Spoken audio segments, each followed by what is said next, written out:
Oh, Hey, we're live. now Yes. live. Good evening, everybody. Light's a little bit too bright. I still haven't got the hang of this ring light thing. Welcome, everybody, to tonight's live cast. I've got the great pleasure of being able to interview Tony Sands. We're a little bit late. Sorry, my fault. Sorry. Well, there's I didn't know that you had a child, little boy Yeah, or girl, he's 4. Got a little 4-year-old boy. and I understand he didn't want to go to bed. No, And I think never. He's a bit like me. He never wants to go to bed. Wants to stay up all night if he can. Just can't do it. lively and energetic. Did you tell him that when he's a grown up, he can? No, no, no. We have we have occasional all night parties, which means he stays up. He usually goes to bed about 9:30 for those though. So we say we're going to stay up all night and party, and he's usually 9:30. He's usually out of it. Usually, I'm going to go and lie down, and then he's gone. Bit like me, really. Yeah. Yeah, wonderful. Actually, only lasts so long. Well, anyway, the first question that I nearly always ask everybody is, were there any local legends or haunted houses where you grew up? No, but well, not where I lived. I come from an Irish family. My parents were from Dublin, and there was a hellfire club near where my mum's place. Well, actually, both of their places were. There was a hellfire club, and there was legends about that, about workers seeing the devil, and playing cards with a workman, and they dropped their cards, and when they went down, he had hoofs for feet. We used to sit outside. When I was in Dublin, we used to sit outside telling ghost stories to each other. They used to terrify me. And you Mm, used to sit there as a little kid thinking, I'm not scared. You pretend I'm not scared, really. I'm really not scared. But inside, you're yeah. shaking and thinking, oh my God, it's getting dark. Oh my God. Uh, but yeah, no, not where I mean, I grew up in Camden in North London. So I Yeah. can't really remember any haunted houses around there. But No, one of maybe my it's not friends, that. Charlie Hall, she goes around. Part of her job, she works for Haunted Magazine. She goes around looking at haunted houses and Oh, haunted castles and all sorts of stuff. So she has some amazing stories. I'm a bit boring on that though. maybe Sorry, check that Julia. one, maybe. Yeah, you should. I'll put you in It's all touch. right. Go She's great. ahead. Oh, no, gonna. So you were a child actor? Yes, Yeah. yes, I How did it was. start? Was it your decision or a family decision? Sorry. Was it your decision or a Yeah, family yeah. decision? I was a very shy child. I was quite introverted as a kid. And I think the one thing I had confidence doing, and I wouldn't admit it was confidence. It was that typically English thing of, oh, you can't say I'm good at it. But I think the one thing that I was very confident doing, or felt comfortable doing, I should say, was acting. It was something that I didn't really have to try hard at. I felt like I Mm, could. It felt like it came very naturally to me. I'm not saying I was a great actor. That's not for me to judge. I was mm, marvelous, but it's not for me to say. But yeah, it was something I always enjoyed. And then mm, my dad brought me to Anna Shears, and I registered at Anna Shears Theatre in Islington, and I was there for a couple of years. And then they started sending me for auditions, and I ended up. I think I got my first audition, and I got my third audition was for a TV series called Moondial, and I yeah. got that. And that was a 6-part TV series, which was cracking. It was based on a novel by Helen Creswell, which was a very popular book. She was a very popular writer, nice lady. Mm, Couldn't tell you how much sense the series made, but it was pretty scary at the time. It was quite controversial, and it was great. I mean, it's still people still remember it now, which is amazing. Whenever anybody ever says to me, "Oh, Moondog," I'm like, that was 1988, I think it showed, because we filmed it in '87. 88, yes. Yeah, yeah. So I mean, it was a long, long time ago. So people actually remembering it is remarkable and really nice. It's lovely that people remember it. I had more hair then, uh, and I was a lot younger. So did Uh, I. yeah, but it feels like a lifetime ago. It feels really weird, because it was so long ago, and it was an amazing experience because it's like Mm, you're living a dream, and not everybody gets to yes. experience what I experienced. So I'll be Mm. eternally grateful for it. And got to work with amazing people. Yeah. It was a fantastic experience. And then I Yes, did I was have going to ask you what with Jacqueline Pierce, Sunshine yes, herself. Yes, Blake Seven, and I was a massive fan of Blake Yeah. Seven. That was really cool. I mean, and Oh, I remember seeing her and thinking, that's Servalan from Blake Seven. That's incredible. She's Blake Seven, and because I was under 16, I had a chaperone, and she'd said to me, "Oh, you shouldn't say anything. She might be offended that because it was a while ago. She might be a bit offended." And I'm like, "Oh, but it's Servalan." And I thought, well, I won't say anything. And then she was gliding down these majestic stairs one day. She was just such a lady, Jacqueline, and yes. she was gliding down these stairs. And I said to her, "You were in Blake Seven." And she said, "Oh my God, do you remember that?" And like, she was really glad. She made a big thing of it. And I was like, "Oh, Blake Seven, I love Blake Seven." Um, so yeah, it was very cool to meet her. Was just very, very cool because Blake Seven was fantastic. It was such a great show, and I loved it. And so to meet her and to work with her was brilliant. Yeah, Avon.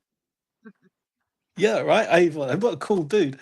I mean, it was like they're all bad characters, but we all wanted them to win. It was like the typical anti-heroes, weren't they? Avon, especially, who had no Yes, yes. redeeming qualities really, but we all kind of liked him. So yeah, yeah, that was cool. Jacqueline Pierce was very cool, Just and then of course Siri Neal and quite difficult. Helena Avellano, and working with Colin Camp, the director. Yeah, we were. I was very, very lucky. I was a very lucky kid. Yeah, yeah. Moving up to London and seeing people off the telly walking around was quite a thing for me. They nearly always disappointed, but when I saw Jacqueline Pearce at Camden Lock ages ago, I thought, oh my God, she's even more She was a class act. beautiful. Jacqueline was a class act. She really was, and really, really modest and really lovely and friendly. You couldn't. She was just a really lovely lady. She really Yeah, was. Yeah. No, I was very lucky, and she was remarkable. She's as amazing, and she's probably more amazing in person than she was on screen, and she was amazing on screen. Yeah, she was fantastic. Great villain. Really great villain. maybe I'll have to make a point to try and see the show. There may be a version on YouTube. I probably shouldn't say that, but I think I think there is. There's definitely a version on YouTube. I'm pretty certain. Yeah, not. I mean, going by the DVD, but yeah, I'm pretty sure there's a Or version on YouTube. Pretty bad version on YouTube, but can the you probably remember blur the probably very makes me look first horror better. story you ever saw? Sorry, the first horror Can story. you remember the very I can remember. I remember the first. I kind of vaguely. I can't remember which came first, but I remember the first memories I have of horror films would be Alien and The Omen, two fantastic films. I remember watching. I remember watching Omen, Damien, Omen 2. I remember watching that when I was a kid and thinking it was brilliant at the time. You watch it now and it's like, oh, but as a kid, it was fantastic. The Omen is one of my all time favorite horrors. Alien is obviously a fantastic film.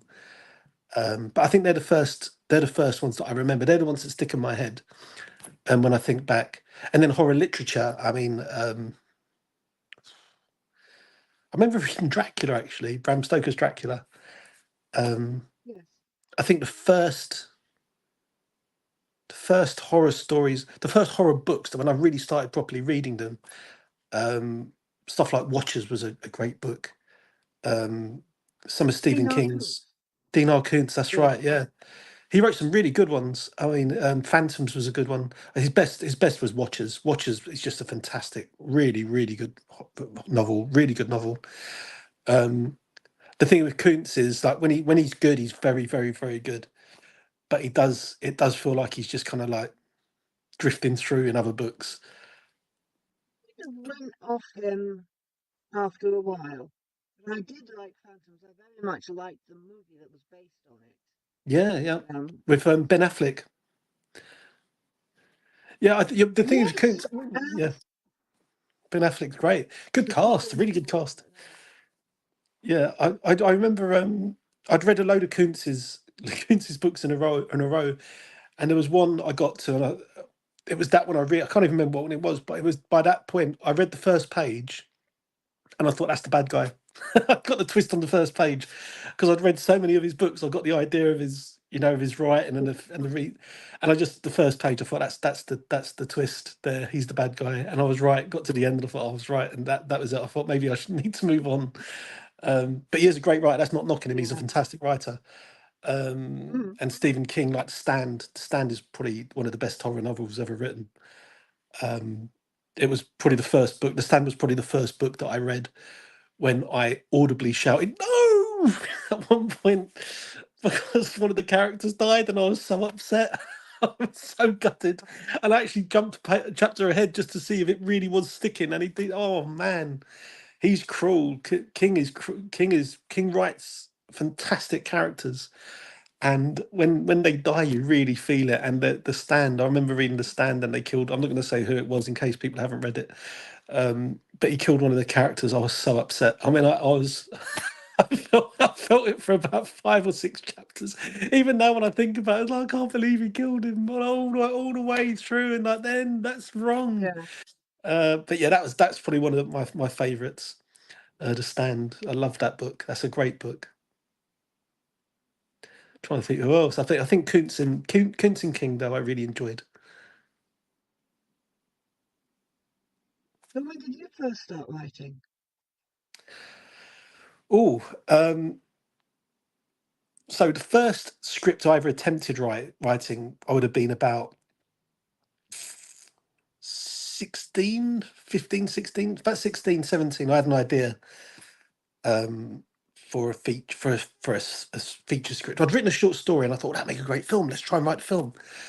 And so I kind of wrote this feature, and I remember showing it to a friend of mine, another actor, a fellow actor, and he quite liked it. And we kind of lost touch, and then we got back in touch again, and we, like years later, probably about 15 years ago, maybe we got back in touch, and he asked me if I was still writing. So I'm like, yeah, maybe about 10 years ago. I said, yeah, still writing, yeah. And but he asked me, I need to remember that script, and he said, well, it's not what I want because that was a comedy horror, and he said, I kind of want something more along the lines of supernatural, or so. So I had an idea for that, and I wrote the script. I wrote a feature script for him, and it's still kind of floating around. It never quite happened, but it's still floating around. And we kept in touch. We've kept in touch over the past few years, and working on different projects together. And then I wrote a short called Echoes of the Past, which is on YouTube, on the Crossroad Pictures channel. And that won the best short film at the Starburst Film Awards that year, which was probably about 7 years ago, maybe. Might be a bit longer. Everything goes so fast. And yeah, so I wrote that one. I'd written a feature called The Bench, which is a comedy drama directed by Mary Mullen. That's a very simple, low budget film that's floating around. Not sure where that is at the moment. That was on Amazon. I'm not sure it's on Amazon anymore. Not sure where that is. But The Bench, which was I was quite happy with. She did a good job on that, Mary. I wrote a short for her called ISO Date, which was set during the pandemic. What dating was like during the pandemic. And then I've done one with Damon Rickard, who's just made his first feature called Eat Me Out of House and Home, another short. And we're working, done a couple of shorts, done a couple of segments for two features called Horoscopes Volume 1 and Horoscopes, the Chinese Zodiac. We're going to make a segment for the third one of those features, Horoscopes. Horoscopes 1 should be coming out. Hopefully that'll be coming out on DVD at some point later this year. Horoscopes 2 is doing the festival circuit at the moment. And yeah, and I'm working on a couple of other feature ideas with a guy called Bob Pipe, who runs a company called Flying Saucers. They do post production, but Bob's got a big background in film and comedy, and so so there's a few little things happening. But as you know, with film, it's very dependent on funding. Like Bob and I have a feature that anthology that we're trying to get together. We had funding, we had most of the funding. That's kind of, I'm not sure what's happening with that at the moment, but if we can get the funding for that, we'll move forward. Or as soon as we get the funding for that, we'll move forward. Let's be positive. But yeah, it's, as you know, Julia, it's very hard to get the right amount of money to make a good film, and we have got good films waiting there to be pushed out. We just need need a little bit of money to get us over the line. So yeah, so writing, I kind of started about say 10 years ago properly, really kind of taking a bit more confidence in it. And I've got a couple of horror anthology novels out, which people like Richard 18 Roundtree, stories Bob is the Pipe, one that comes to mind. Castle Heights. Sorry, which one? 18 stories? Yeah, so 18 Castle Heights. stories. Yeah, Castle Heights, 18 stories, 18 stories. Yeah. So yeah, so we've got some fantastic, right, some My fantastic memory. filmmakers of, yeah, so we've got some fantastic filmmakers who've written short stories for them. Mm, So yeah, Castle Heights. We've got Unceremonious, um, Sweet Little Chittering, and then we've got the new one will be coming out possibly later this year called Laid to Unrest. That's by Red Cape Publishing, so they're available online. Please go buy them. They're fantastic books, obviously. But Castle Heights, especially. I mean, the idea is that all the stories are kind of like Castle Heights. It's set in a tower block. All the stories happen on the same night. So yeah, so they're all linked by a certain incidents, and some of the stories cross over. So yeah, it's that's I think we have a good book there. I think all the subsequent ones are funny. On Ceremonious is set at a film awards ceremony. Sweet Little Chittering is set in a village, and they all have like interlinking events and interlinking characters at certain points. And it'll be the same with Laid to Unrest, which is set around a funeral. That's the connecting factor on that one. So it's all set within the same universe. All these kind of stories, the books kind of reference each other at certain points. So, and then I've got a children's book, which is I've got a couple of children's books, which is completely opposite. So I've got Smelly Bus and Grandad Where's Your Hair, which is mhm. self-referential, really, so just getting ahead of the game. Yeah, but so yeah, so they're out there. Please buy them on Amazon or on Waterstones. Waterstones also have them online. Yeah, Useful to know. There's also, I'm just amazed by how many different strings that you have for your bow. So you write and you act and you produce. Now, you're also very much involved with the Unrestricted View Film Festival, aren't you? yeah, yeah. So What's that? that is what one of our films on a film that the film that I made with Scott Lyas, who directed it. Echoes of the Past screened at the Unrestricted View many years ago, and that's a so the Unrestricted View is a film festival that is run by the theatre company Unrestricted View, which is based at the Hen and Chickens pub in Islington, North London, and they James Wren, who runs the festivals, he and I became friends, and we got talking one weekend. One day we got talking about the horror festival. He runs the film festival and the horror festival. He was running both, and we got talking about the horror festival. He was asking me for ideas, and I was saying, "Oh, if you thought about doing this or doing that," so we were just chatting, throwing some ideas about. And then he messaged me saying, "Would you fancy running it?" I'm like, "Okay, yeah, sure." No idea, having no idea how you run a film festival. But I got involved in that, and that is fantastic. I mean, it's a real buzz. You get to meet filmmakers, you get to meet film lovers, and you get to help promote people's hard work Me? and get to meet you, Julia, of course, yeah, because you came down, uh, and it's a wonderful experience. It's really nice. It's a lot of hard work, and luckily, Absolutely. James Wren is fantastic. He's very supportive and like really puts in so much work, and it makes my work a lot easier. But Yeah, it's a brilliant thing being able to promote filmmakers because from I know how hard it is to get your work out there, and it's not just hard to get the stuff made. It's really then the next challenge is getting the stuff seen, and it's very very difficult getting your stuff seen. It's not easy getting eyes on it, and all that effort and all that work that everybody puts in.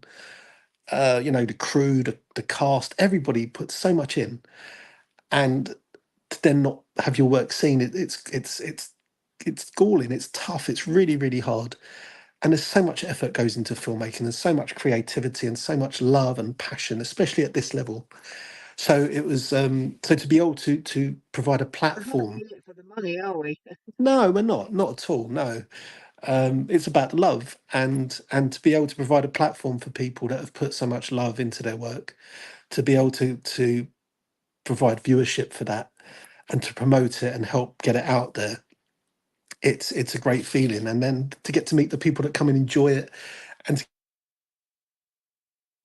it's like it's the best of everything. You know, we get to enjoy all of it, and it's, I mean, we run for a week.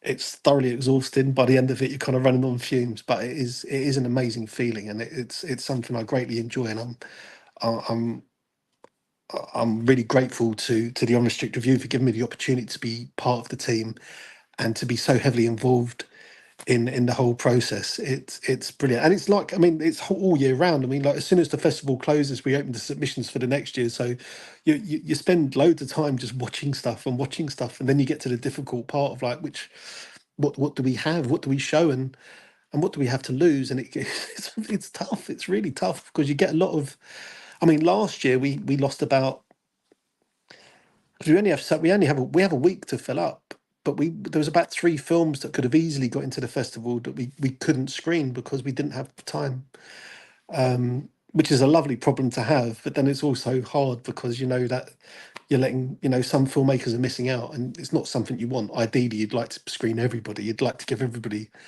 the chance to be seen, but it's not always possible. But yeah, running the festival is just, it's incredible. It's so much fun. It's a great honor to be part of that, and it's just a privilege to meet all these amazing people out there. And as you know, I mean, there's some amazing talent out there. There's some incredible talent out there Yes, that are just, yes. just making films of pittance, and they really deserve so much more. Are you accepting submissions at the moment, aren't you? Sorry. If I remember right.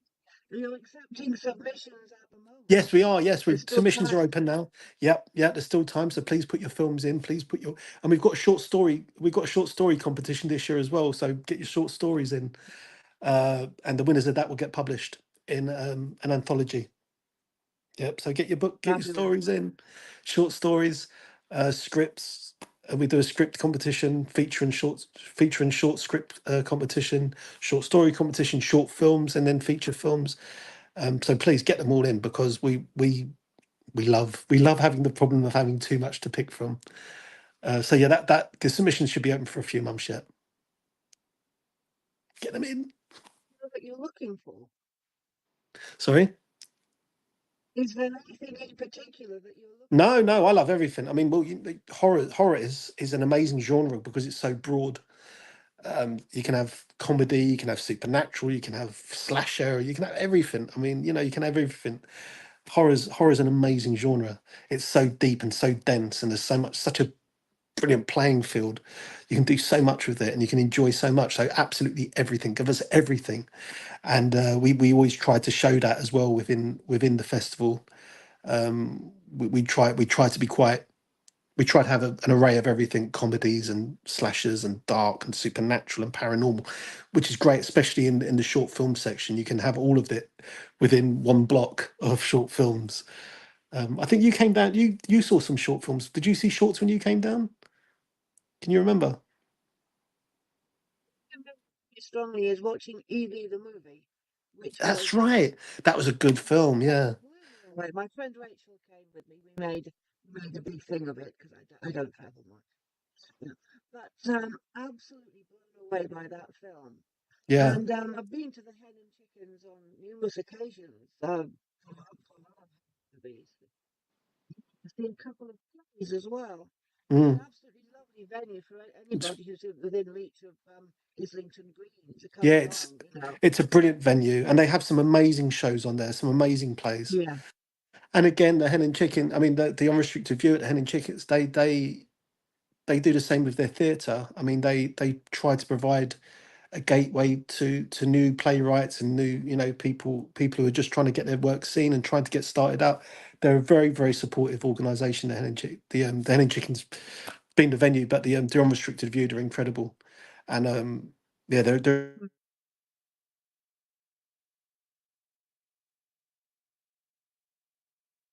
Mm. Tony, you've gone quiet. You've gone quiet. I can't hear a thing. Can you hear me? Oh dear. Can you hear me at all? Hear you. I'm still connected. Um, Complete silence. Right. Would you like? Oh, apparently my mic sounds terrible as well. I have no idea what. Thank you, Antioch and Set, for telling me about this. Um, I'm not sure what to do here. I'm going to. Now, how about this? Is this better? Oh, we've both lost sound. The only thing I can think to do.